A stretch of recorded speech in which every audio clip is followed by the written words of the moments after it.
En este video vamos a estudiar técnicas para la detección de una importante primitiva en las imágenes, los contornos. La detección de contornos se puede interpretar como una generalización del problema de detección de primitivas geométricas en la imagen. Hasta ahora hemos considerado los casos en los cuales nos interesa detectar líneas, círculos o esquinas. El problema de detección de contornos es un caso más general en el que la forma del patrón espacial que nos interesa está implícito en la imagen, por lo que no lo conocemos a priori. El problema de detección de contornos es un problema complejo del que existen muchas alternativas de solución. En este módulo, más que hacer una revisión exhaustiva de los métodos y técnicas de detección de contornos, me interesa más darles a conocer el problema desde sus fundamentos y que entiendan de manera general los principios asociados a dicho problema. Para esto vamos a considerar una aplicación particular que se llama contornos activos. El objetivo de dicha técnica es partir de una inicialización arbitraria de contorno. En este caso se trata de un cuadrado en rojo. La técnica de los contornos activos funciona actualizando de forma iterativa el contorno hasta converger al contorno que nos interesa. Para resolver este problema, vamos a comenzar desde la definición de nuestro contorno en forma paramétrica. Concretamente, vamos a identificar el contorno como la función paramétrica gamma de S. Con función paramétrica simplemente quiero decir que gamma se puede interpretar como dos funciones que evolucionan en paralelo en términos de una variable S. Específicamente para el caso 2D, estas dos funciones se corresponden simplemente a las coordenadas x y y de cada punto del contorno. Entonces, con esta notación vamos a definir el problema de la detección de contornos. Para esto vamos a analizar esta pequeña porción de la imagen, sobre la que tenemos los puntos del contorno inicial.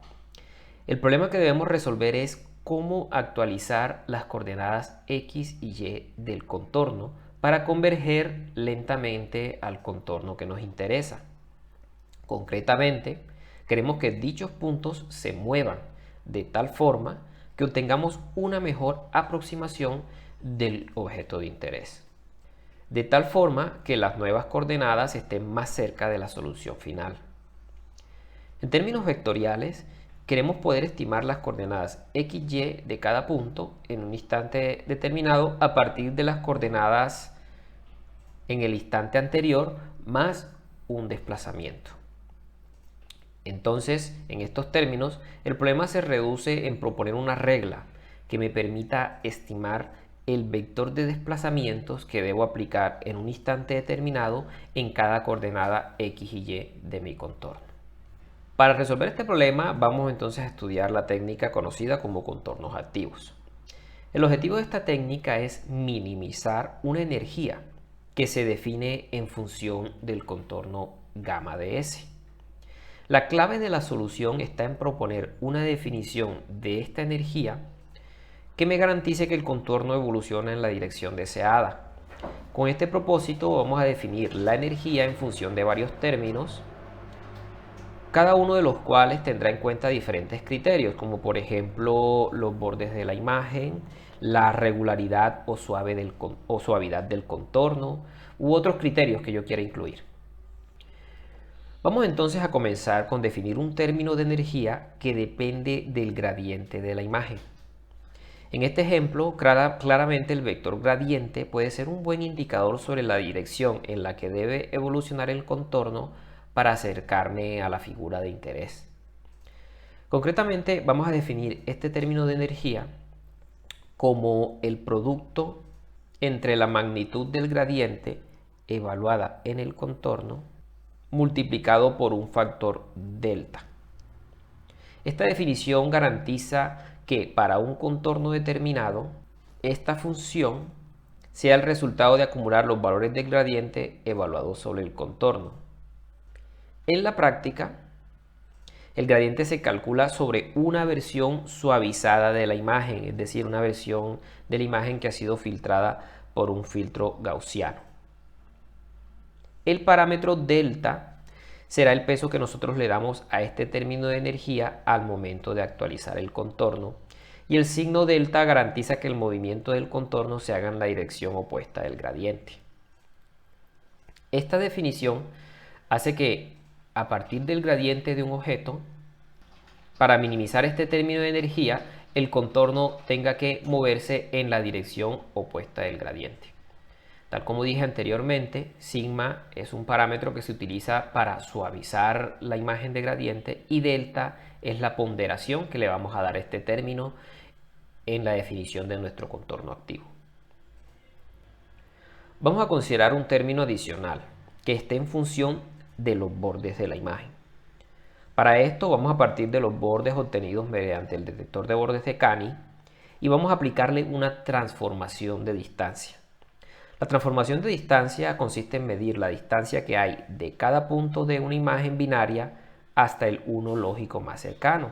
Claramente, esta función de distancia tendrá valores más altos a medida que nos alejamos de los bordes de la imagen. Por esta razón, podemos definir esta componente de energía directamente en términos de la función de distancia evaluada en el contorno, ya que para minimizar esta componente de energía será necesario que nuestro contorno evolucione hacia los bordes de la imagen. En este caso, el peso o relevancia que le damos a este término lo vamos a llamar lambda. Finalmente, vamos a considerar un tercer término que depende directamente de la forma del contorno. Específicamente, vamos a considerar la curvatura de la curva paramétrica gamma S. Recordemos que en curvas paramétricas la curvatura se corresponde a un vector en dirección normal a la curva en cada punto y la magnitud de ese vector es proporcional al grado de curvatura. Así, en los puntos donde hay mayor curvatura, ese vector es más grande, y en los puntos donde hay poca curvatura, ese vector es pequeño. Con el objetivo de minimizar la curva del contorno, vamos a definir este término de energía en función de la primera y la segunda derivada de la curva paramétrica. Al minimizar este funcional, estaremos regularizando la forma del contorno. A esta componente de energía se le suele llamar energía interna del contorno, ya que no depende del contenido de la imagen, sino únicamente de la forma del contorno mismo. Los parámetros alfa y beta son los que definen qué tanto quiero regularizar el contorno. La minimización de esta componente de energía favorece la regularidad, es decir, la suavidad del contorno para minimizar su curvatura. En esta presentación solo he explicado los términos de energía que son más utilizados, pero no son los únicos. La técnica que acabo de explicar es solo un ejemplo particular de toda una familia de técnicas conocida como contornos activos o snakes, de las cuales existen muchas versiones, dependiendo de si queremos dar énfasis en los bordes, en los gradientes, en las intensidades de la imagen o en la suavidad del contorno, entre otros criterios.